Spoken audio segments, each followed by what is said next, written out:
con pinzas porque ya sabemos que, bueno, va probablemente a ser un voto muy ajustado, pero te quiero contar que tenemos una dupla, un panel que yo creo que va a ser de los más entretenidos y de repente nos va a dar un poquito de explicaciones que vayan más allá, ¿no?, de esta tensión en la cual pues estamos todos sufriendo de alguna forma. Estoy con Jorge Brus, psicoanalista, autor, por supuesto, de varios libros donde explora pues la compleja y de alguna manera complicada, castigada psiquis nacional, ¿no?, y los cambios, por supuesto, que se vienen dando en los últimos años al respecto. Y por supuesto, colega mío Gustavo Rodríguez, comunicador, escritor. Gracias por estar con nosotros esta mañana. Y Jorge, muchas veces cuando te he podido entrevistar, ya sea para prensa escrita o acá en el canal, me ha provocado sacar un diván y me he contenido, pero esta vez creo que sí sacaría el diván y estaba pensando incluso sería una buena sección de un programa que podríamos cranear, ¿no?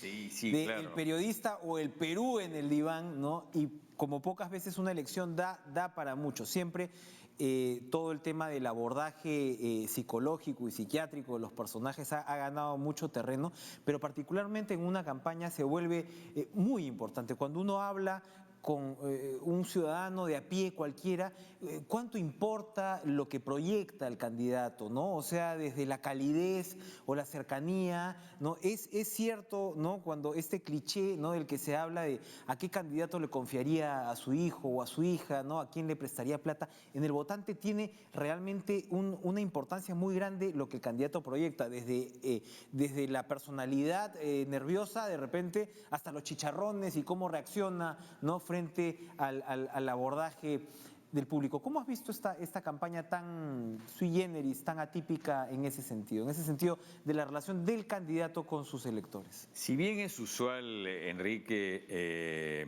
amigos, que en las últimas fases de la campaña se intensifiquen de una manera, digamos, brutal las pasiones y los afectos, a pesar de todas las invocaciones a vote racionalmente, vote útilmente, la verdad es que la gente lo que siente es una ebullición de emociones y de afectos. Pero es verdad que en esta campaña en particular se ha sentido esto quizá con más fuerza que en otras ocasiones y creo que tiene que ver con por lo menos un par de cosas. La primera es que el discurso político está profundamente desacreditado. La gente no le cree a los políticos. Parte de eso es lo que ha ocurrido también con este deseo que hay de renovación. Queremos un elenco nuevo. Estamos hartos del elenco estable, cosa que ya todos hemos visto. Pero también hay que, si yo no le creo al discurso de lo que el candidato dice,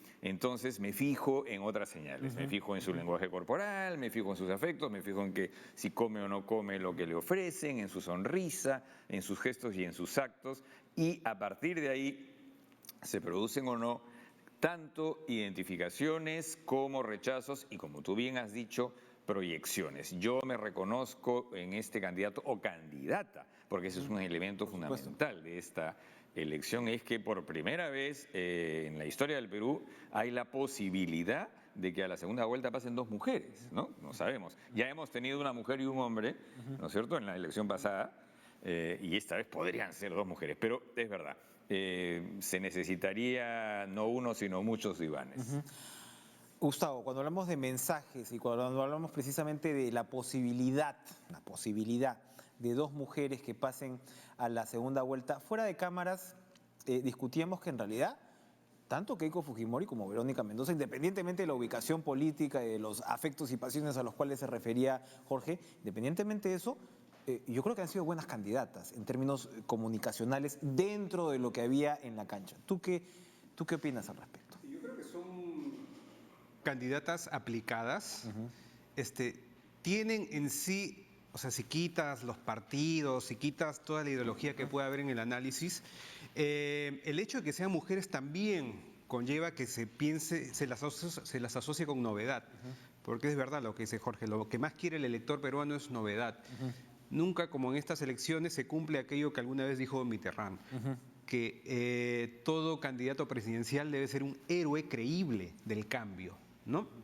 Que tiene cierta paradoja en el sentido que Keiko Fujimori es heredera pues de un régimen que más bien de repente representa todo lo contrario a novedad, Y por el lado de Verónica Mendoza está acompañada de elementos de izquierda, que tampoco es que podamos decir pues exactamente la renovación, ¿no? por ese lado, no es exactamente la concertación a la chilena, ¿no? Pero tú sabes que ser un héroe creíble del cambio implica que no necesariamente lo seas para todo el mundo. Exacto. Lo puede hacer para un grupo, para un bolsón específico, ¿no? Y a ellas, Y en ese a ese sentido grupo han hecho su trabajo. han hecho sus trabajos, son muy aplicadas. O sea, cada vez que vengo viendo elecciones hace años, me doy cuenta de que las candidatas mujeres son más aplicadas que los candidatos varones.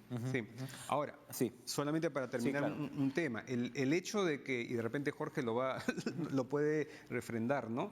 El hecho de que de la boca para afuera sintamos que sería bueno que haya una mujer en el poder, no implica que de verdad lo queramos los peruanos desde adentro, ¿no? Porque todos los índices de feminicidio, los índices de machismo, de abuso contra la mujer en nuestro país, te diría que lo contrario, ¿no? Que apenas ocupen o se sienten en el sillón de Pizarro, les va a caer no se le va a dar recreo, ¿no? Muy interesante. Jorge, hablábamos primero de mensajes, de alguna manera, versus afectos, ¿no? y pasiones, de un lado. Pero, de otro lado, cuando vamos, digamos, a discutir precisamente cómo cada candidato se ha proyectado, hablamos, por ejemplo, racismo es, ¿no? Cuando hablamos de estas taras nacionales de alguna forma, racismo pues muy poco abordado. Gustavo acaba de tocar el tema del machismo, ¿no? También, Cierto. a pesar de tener a mujeres en posición privilegiada, poco abordado. ¿Cómo está la relación de la política? Porque claro, una cosa es hacer una lista pues de derechos y de buenas intenciones, pero ¿cómo está la política en relación con los cambios profundos que van mucho más allá como sociedad? ¿Cómo has observado por ese lado esta campaña? Es verdad que esta ha sido una campaña particularmente pobre en propuestas.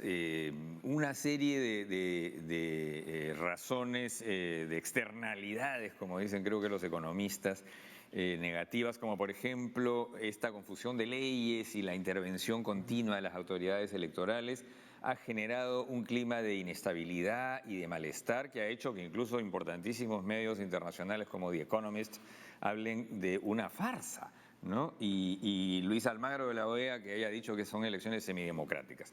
Pero entonces yo creo que, sin embargo, que lo que estás planteando es muy justo. Es decir, hay un discurso, hay unos rollos, digamos, que se suelen dar en las elecciones, en donde la gente se presenta de la mejor manera que puede, pero las grandes lacras de la historia del Perú, tú has mencionado el racismo, Gustavo ha mencionado con mucha razón el machismo, prácticamente no han sido tocadas. Es decir, como si todo el mundo se hubiese cuidado de no meterse en terrenos minados. Sin embargo, van a estar consciente o inconscientemente ahí. Ahora, me interesa mucho lo que dice Gustavo respecto de cómo hay una paradoja en que tengamos la posibilidad, como tú subrayabas, porque podría ser una mujer y un hombre, quizá dos mujeres en la segunda vuelta, en un país tan atrasado, tan conservador, tan machista, con índices de violencia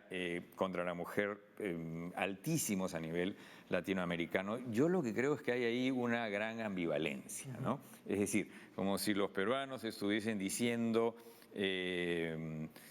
quizá reconociendo, y ahorita pienso más en los hombres, pero las mujeres también, que necesitamos quizá precisamente una figura femenina para empezar a cambiar las cosas. Pero es verdad que va a depender mucho de si esto se produce, cómo actúen estas mujeres. Veamos el caso de Nadine Heredia, que en algún momento era, pues, ¿no es cierto?, la princesa Leia, ¿no? Y ahora pues, Ni siquiera. está en un lugar con 6% de aprobación, Exacto. ¿no? Pero todo esto está absolutamente interferido por paradojas, por ambivalencias, es natural, esto es lo que ocurre siempre y al final veremos qué cosa es lo que prevalece. Pero sí espero que en la segunda vuelta podamos hacer lo que no hemos podido hacer en la primera, es decir, discutir de estos temas centrales, por ejemplo, ¿no? Jorge habla de un país conservador, pero al mismo tiempo todo lo que hemos escuchado en la mañana y sin, por supuesto, sin perjuicio pues de la fe que puede profesar cada uno, yo he visto a un desfile de varios candidatos haciendo invocaciones divinas, ¿no? He visto por ahí a Fernando Olivera, he escuchado a Alan García y así. Alfredo Barnechea ha hablado de eso. Alfredo Barnechea también, que tuvo este momento tan interesante, ¿no? Una suerte de encrucijada en la cual, en el momento que ocurre lo del arzobispo del Río, Verónica Mendoza reivindica el Estado laico y Barnechea dice, no, me he entendido mal, yo soy católico, ¿no? Hubo ahí como una bifurcación. Pero, es decir, el conservadurismo también tiene muchos códigos y respondes también a un electorado, porque cuando dices que es un país conservador, es porque es un electorado en mayoría conservador, ¿no? Entonces, claro, abordar cambios es riesgoso políticamente por ese lado, ¿no crees tú? Es decir, es una candidata de repente la que habla, un par de candidatos, y claro, se están atrincherando en un electorado que efectivamente ve todo el conservadurismo como ajeno a sí, en términos generacionales, en términos morales, como quieras, ¿no? Pero en realidad somos un país de mayoría conservadora y de repente los políticos bailan con ese tango. Mira, cuando yo era chico, o hasta hace no mucho relativamente, uno escuchaba, pucha, Chile, qué país para más conservador versus Perú, ¿no? Y ahora te das cuenta de que Chile se liberó de esas ataduras hace tiempo. O sea, ¿no? y son cambios relativamente rápidos, ¿no? Oye, muchas veces hay legislaciones que te impulsan los cambios también, ¿no? Enrique, Perú fue el penúltimo país de la región en dejar votar a las mujeres. O sea, solo Paraguay nos gana en ese aspecto. En ese o sea, de blasón. verdad, estamos muy atrasados, ¿no? Entonces, en un país como el nuestro, hay que ser muy valiente de verdad para proclamar la bandera de ciertos cambios sociales, ¿no? O ser un líder muy carismático y que sepa tocar el corazón de la gente con ejemplos domésticos de cómo digamos, estos cambios abstractos nos hacen más justos, ¿no? Claro, es bastante. Conversábamos y ahora para ir redondeando lo que son los cambios de esta campaña. Fuera de cámaras conversábamos con Gustavo y ahora vamos a volver al tema, por ejemplo, de redes sociales. ¿Cómo es la primera vez que hemos visto cierta obsolescencia de repente en algunos candidatos y políticos que sabíamos de gran experiencia, donde ya hay una descolocación clara, ¿no? Entre el mensaje, por supuesto, el mensaje de plaza puede ser vibrante. Muchos apristas dicen, bueno, pero mira cómo convoca gente a Alan García, ¿no? Y sigue convocando gente a Alan García. Eso en las encuestas, mientras era legalmente conocerlos, no se reflejaba. Y realmente ya ves una esfera, ¿no?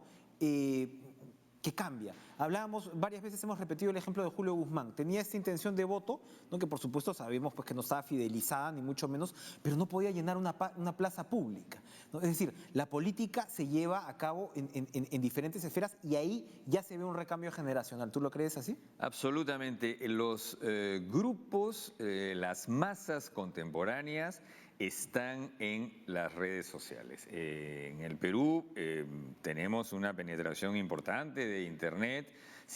Sabemos que hay muchos lugares donde la gente todavía tiene un acceso muy pobre.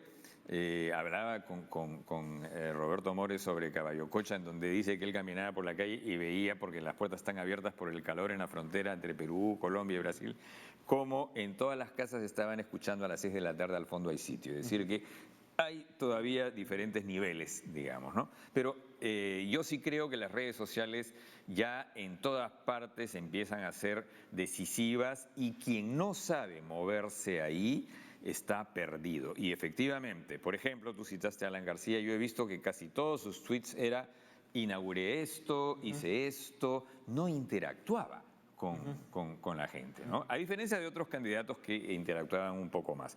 Pero yo creo que quien no sabe manejarse ahí es porque no ha entendido una idea fundamental. Las nuevas masas son las masas que están interconectadas a través de la tecnología. Ya no son las masas de las plazas. Hay marchas importantes como la marcha anti-Keiko, por supuesto, que tuvo... Ha sido de la manifestación política probablemente más relevante en términos de...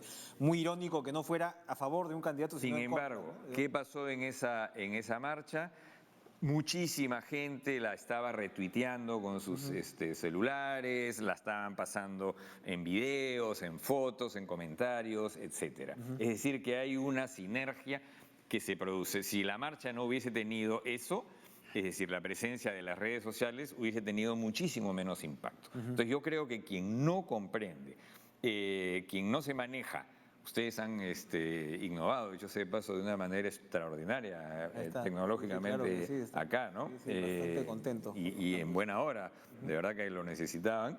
Y me alegra porque este es un canal nacional, de televisión nacional, de televisión del Perú, y que tengan unos locales que permitan, no solo locales, por supuesto, sino un alcance nacional que entiendo que ustedes son los que mejor lo tienen. Y este no es un Publicherry, sino que yo sí creo en la importancia de un canal nacional, ¿no? Que los canales no sean únicamente privados, como es lo que yo veo en todas partes. Pero sí creo que redes sociales ha sido determinante, porque a pesar de que sea muy poca gente, esto termina teniendo mucho impacto. Y el político que no se mueve ahí es un pez fuera del agua. Gustavo, para terminar, hablabas tú de los héroes del cambio. Finalmente el candidato que se impone es el que se proyecta como un héroe del cambio. Esto encierra muchas paradojas. La primera de ellas es que, claro, que uno dice, necesitamos renovación y al mismo tiempo en ese camino se van hundiendo los partidos políticos, ¿no? Y al mismo tiempo nos quedamos sin partidos políticos, entonces los vehículos de representación política clásica se van esfumando. Y al mismo tiempo veía uno a candidatos, otra vez, ¿no?, como Alan García, que vendían el voto seguro, ¿no? Y claro, es complicado, ¿no? Es decir, o sea, ¿cómo digo que yo no voy a, ¿no?, a destruir, ¿no?, lo que ya hay y defiendo cierto statu quo sin terminar siendo, pues, qué sé yo, un conservador absoluto? El caso de Alan García y de repente el caso de otros candidatos. ¿Cómo establecer finalmente un sistema político donde la renovación y el cambio sea, pues, una bandera dentro de un orden, dentro de un, para decirlo así, sistema, ¿no? Dentro de un sistema que no nos obliga a cada rato, pues, a estar al borde del abismo? ¿Qué mensaje nos puede dejar esta campaña de ello? A ver, lo que yo rescato primero de modo general es que en todas elecciones se mueven como dos pulsiones, ¿no? O sea, el temor, el miedo y la esperanza, ¿no? Y hay algunos candidatos que en su momento optaron por ser los candidatos de la esperanza y otros por ser el candidato que te advierte, ¿no?, de lo que puede pasar si es que no lo, si es que no lo eliges, ¿no? Entonces ambas pulsiones están en todo proceso electoral y creo yo de que de manera práctica aquel candidato que pueda tranquilizar tus temores y darte esperanza a la vez es el que va a poder capitalizar mejor el voto de la gente. O sea, un ejemplo de repente un poco básico, pero aquel que te diga, no, hay que cuidar nuestra economía, no va a haber cambios sustanciales, pero sí es necesario, pues, tener un Estado más presente, para cerrar la brecha de servicios del Estado que hay, y es necesario que muchos compatriotas tengan el derecho a otros derechos, a derechos que no tienen, valga la redundancia. O sea,